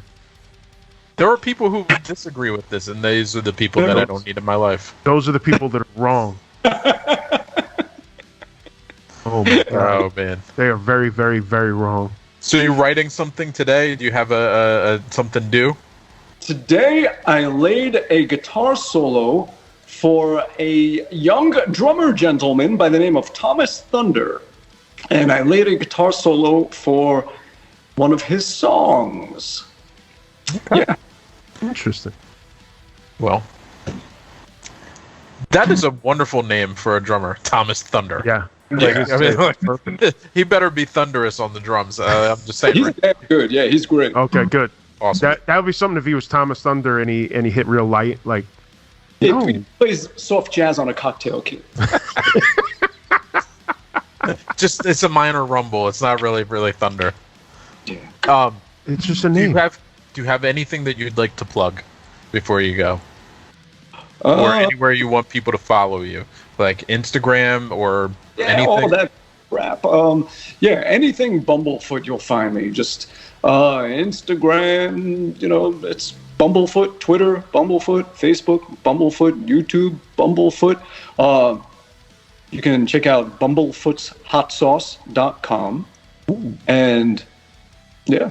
I like that. Yeah, that's the real thing. Yeah. Hot sauce. I make hot sauce. So do you actually physically make it yourself? No, I got a manufacturer and I got the whole business running. Yeah. Okay. Yeah, it's around the world. Yeah. Award-winning hot sauces. I don't fuck around. serious about my hot sauce. Oh, I mean, I'm a big fan of hot sauce, so I'm gonna have to go I was find gonna some. say, I'm gonna Where have can to. I find it? Where can I go research find this. your hot sauce? Good question. I should probably just give you some. Well, let me tell you about the hot sauces. There is award-winning, 2-time first-place award-winning at Zest Fest, which is in Dallas. It's a big food convention, kind of like the NAMM show of spicy food, called Zest Fest. And twice it won first place in its category. It is called the sauce, and it goes with everything. It is a mild sauce, a red sauce, but it has a lot of Mediterranean herbs in it that make it work with pizza. Maybe your dad would like pizza for the first time in his life. And, it'll kill the taste of pineapple for those that like to put it on there. Those monsters. Does it have guns? Does it just shoot the pineapple down? Please tell me it does. I have to make one. I got to make a sauce gun. Pineapple killer. Get rid of the pineapple. Just wipes it right out. Goes great with everything. I wanted to make a sauce that really goes well with everything that you just want to leave on the table. And eggs in the morning, Thai food, Indian food, Mexican food, Italian food, Lebanese food, this food, that food, whatever it is. This really goes with everything really nicely. Great flavor. And then I have a barbecue-y one that has cherry, chipotle, bourbon, and this one is called Bumblicious. And I've seen people drink this stuff. And this one also won 2 times at Zest Fest first place awards as for barbecue type sauce. Yeah. So there's that one. And then the hottest one, which blows my mind, that this one is actually the best seller of all of them. You know the show Hot Ones? Yes. Of course, everyone knows Hot Ones. Well, the people that make that show did a blog, and they rated the 10 hottest sauces in the world, and they said my sauce was number 3. And it is so hot, literally, the head of a pin worth of sauce on your tongue will light your mouth on fire for 10 minutes. Ooh. This is insanely hot. It says on the bottle, use with caution. Extremely. So what's the Scoville rating on it? It used to be 6 million, but I knocked it down to 4, but I actually made it a more intense 4 million. But it really hits hard. And the name of this sauce is Bumblefucked. Yes. Oh. So if you have, let's say, a bowl of chili, you put 1 drop in here, and that's enough. Wow. Yeah. We're going to have to research this for science. Oh, well, I already found the website, so we're all good now. Oh, yeah. I'm gonna order some. I'm ordering some of your sauce. Listen, shit! All right. It'll be in today. When we do the Landmine Studios barbecue this summer, we may have to have some of that laying around. I'm gonna send you an invite. Feel free to stop by if you'd like. Beautiful. Yes. It's gonna happen. It has to happen. Well, Bumblefoot, thank you for being here. Yes, thank you. I want to let you get on with your day. Thank you, guys. I got stuff I got to get back to in a few minutes. Yeah. Thanks for taking the time to talk to us. Amazing to talk to you. Awesome, and definitely want to talk again. And hopefully, as things go back to normal, hopefully run into each other in person at the Landmine Barbecue or anywhere else. Hopefully a live show. We can have a hot wing eating contest at the barbecue with Bumblefucked. Oh boy. My toilet can't handle that, bro. Yeah. Hey, Len, gonna have to rent a porta potty for this one. I'm gonna have to rent a hose. Portable shower. Just get a portable shower. Oh man. Oh boy. All right. Thank you guys so much. Yeah. Ron, thanks again, man. We appreciate it. TheUpgradePodcast.net for all the links and all that crap. And the description for this will have links for all of Ron's fun stuff, especially the hot sauce, since that is an important component here. Most specifically the Bumblefucked one. Because, I mean, if you're going, you got to go all the way. Yep. Don't fucking skip. Half step. Go all the way. All right. Thanks again, man. Appreciate it. Thank you guys so much. It's been great. I'll catch you guys later. All right. Have a good one. Hopefully I'll see you at the barbecue. All right, definitely, man. You will get your invitation when we do it. I appreciate it. Thank you. No Thanks problem. again, man. Catch you. Hope to talk to you soon. Definitely. Have a good day.